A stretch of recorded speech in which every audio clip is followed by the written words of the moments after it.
তোমার নারী দেখা শেষ হইল না, তোমার সুদে শেষ হয় না, কিস্তি শেষ হয় না, তোমার দোকানদারি শেষ হয় না, তোমার সংসারের চাহিদাই শেষ হয় না, তোমার লজ্জাস্থানের চাহিদাই শেষ হয় না, তোমার অসভ্যতার নোংরামি শেষ হয় না। হায় নাফরমান, একদিন শেষ হবে, সেদিন যেদিন তোর মুখের উপরে কবরের মাটি ফেলবে। দুনিয়া তোকে একদিন মাটি মারবে, মাটি। তোর নাতি তোকে একদিন মাটি মারবে, কবরের মাটি ছুড়বে। আল্লাহ নবী সাল্লাল্লাহু আলাইহি সাল্লাম বলছেন, লা ইয়ামলা আফাহু ইল্লা তুরাব। আল্লাহ তাআলা বলছে, দুনিয়া লুভির মুখ পূর্ণ হবে না কোনোদিন মাটি ছাড়া, মাটি। ওর মুখে মাটি মারবা, কবরের মাটি, কবরের মাটি। এই জন্য একটা ছেলে, একটা বাবা, একজন মা, একজন বোন,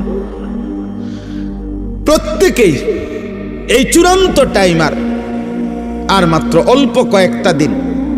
সারা পৃথিবীর মোমেনের ইন্তেজার মাহে রমজান। এই মুহূর্তে যাদের আখেরাত দরকার, যাদের আখেরাত দরকার, যাদের জাহান্নাম থেকে মুক্তি দরকার, যাদের জান্নাত দরকার, আল্লাহর সন্তুষ্টি দরকার, খোদার কসম তাদের জন্য 12 তারিখ খুব ফ্যাক্ট কিছু না।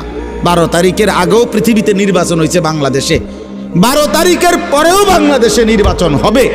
12 তারিখে যারাই নির্বাচিত হবে 5 বছরের মেয়াদেই নির্বাচিত হবে। অতএব এটা খুব মারাত্মক ভয়ঙ্কর কিছু, আহামরি কিচ্ছু এমন কিছু না। এটা চলমান একটি প্রক্রিয়া। এভাবেই নির্বাচন আগেও হয়েছে, এখনো হবে, সামনেও হবে। আহামরি কিচ্ছু না, এটারে একবারে আসমান নামাই এলাউনের কিছু না, জমিন আলগি দিয়ে এলাউনেরও কিছু না। কিন্তু আল্লাহ তাআলা বলছে, এই সৃষ্টির সবচেয়ে বড় ঘটনা 12 তারিখ নির্বাচনের ঘটনা না। আল্লাহ বলছে, ইজা ওয়াকাতিল ওয়াকিয়া, সবচেয়ে বড় ঘটনা হলো বান্দা, এই গোটা সৃষ্টি আমি আল্লাহ একদিন ধ্বংস করে দেব, হাসরের মাঠ কায়েম করব। এটাই হলো সবচেয়ে বড় ঘটনা। কোরআনে আল্লাহ বলছে ওইটা বড় ঘটনা। সেদিন কি হবে, সেদিন কি হবে? فإذا برق البصر وجمع الشمس والقمر। আল্লাহ তাআলা বলে, প্রতিটা চোখ ইসরাফিল ফু দিলে, চোখের সামনে মানুষ যখন গুলো দেখবে আসমানটা ভাঙতেছে, কোটি কোটি তারকারাজি খসে খসে পড়তেছে, পাহাড় উঠছে, জমিনের মাটি